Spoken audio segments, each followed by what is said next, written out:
Hi friends, Editor Sam here. There's actually a few of me in this video. Wow, shows how well prepared I was. Basically, all I want to say is that I have put a link to one of my essays down in the description below. It was a first class essay. The point is it perfectly follows the formula I'm going to go through in this video, and that's a formula you can follow really easily, and it's all just about narrative. Enjoy! As with all essays, the beginning of this video starts with planning, and the easiest way to master this is that when you're doing your research, ask yourself 3 questions. 1, why does your essay question matter? 2, what's the context of your question? For example, how has the field around your question changed through time? Have people tried to address this question before? And what's going on right now? And then finally, the 3rd question is, what's your take on all of this? As you go through, slot your findings into each of these categories and you'll find that you naturally develop a structure, an introduction, a discussion, and a conclusion. First of all, you draw your question to its origins and why it exists. Then you explain the prevailing hypotheses and challenge them using data. And then finally, you address where we are now and where we can go from this location. So once we've planned, how do we start an essay? Well, what that comes down to is good scene setting. The purpose of scene setting in an essay or a book like this one. Hi friends, Editing Sam here.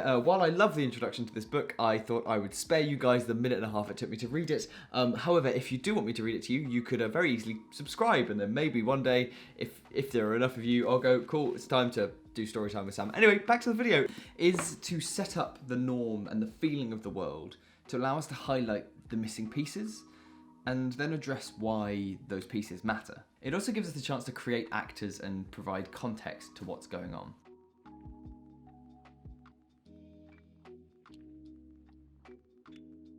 This is our gap in knowledge, and once it's been established, we can begin to establish what caused it, why it's there and how it's been addressed historically. And we can once again use actors and historical context to frame our story. Where did this question begin? Where did it come from? By establishing the context of the question, we can then begin to address it by introducing our prevailing hypotheses and a popular answer to the problem. Once again, to some extent, this re-establishes the scene, it sets the norm, and that then gives you an opportunity to do something that's really, really powerful. One of the most powerful tools in writing is subverting your audience's expectations. You can establish the prevailing hypothesis and then very rapidly switch and challenge it, and essentially inform the audience that if they believe that, then maybe they were wrong. You can then spend a good chunk of your discussion discussing each of these 2 hypotheses, and that generates conflict, which draws in your audience, and it escalates your narrative.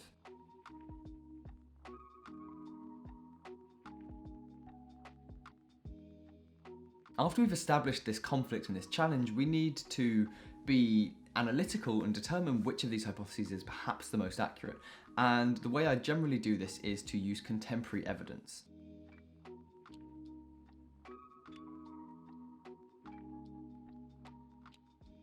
At this point in time, we've built a chronological narrative completely by mistake. You've established the field and its inception, you've then passed forward through time and found the point in time when this question has arisen, you've looked at how people before you have addressed this question, and now you're talking about how you and people who are around currently are continuing to try and resolve the question. The data will then most likely fall on one side of the argument, but things often aren't quite that simple, and a story with no conflict is generally a boring one. So you can generate a second peak of excitement. You can challenge what the outcome of your data supporting a hypothesis really means. This then leads on to a broader discussion of why this question is at a fundamental level important, and a second chance to reinforce why the hypothesis that you've put forward alongside your data is the correct one.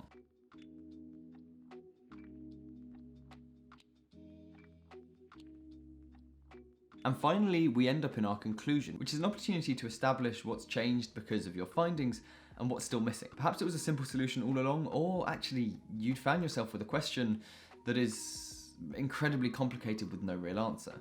Why is that the case? Is it indicative of a wider issue in your field? And this is fundamentally a chance to put your findings into context.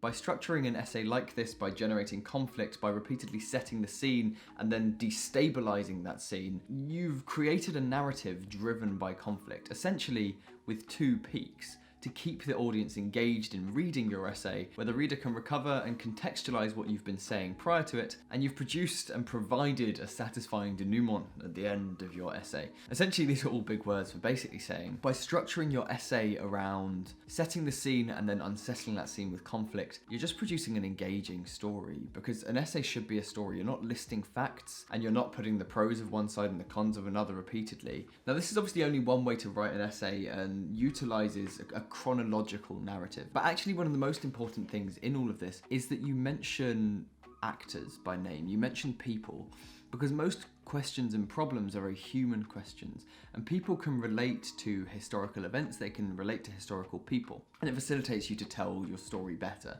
rather than just listing facts.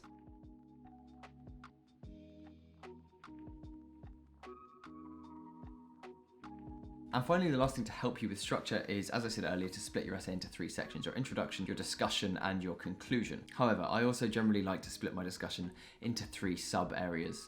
By breaking up your sections, it makes things easier to read and also gives you the opportunity to write some creative subtitles. Really, what I just wanted to cover here is the difference between getting those 70 and 80% isn't necessarily that you've written something completely mind-blowing, it's just that you've actually made your writing enjoyable to read. I hope you enjoyed this video, and yeah, as I've said, I'm putting together a bunch of these on how to actually do communication better, and therefore ace your coursework. But yeah, I'll see you guys next time. Subscribe, I guess, probably.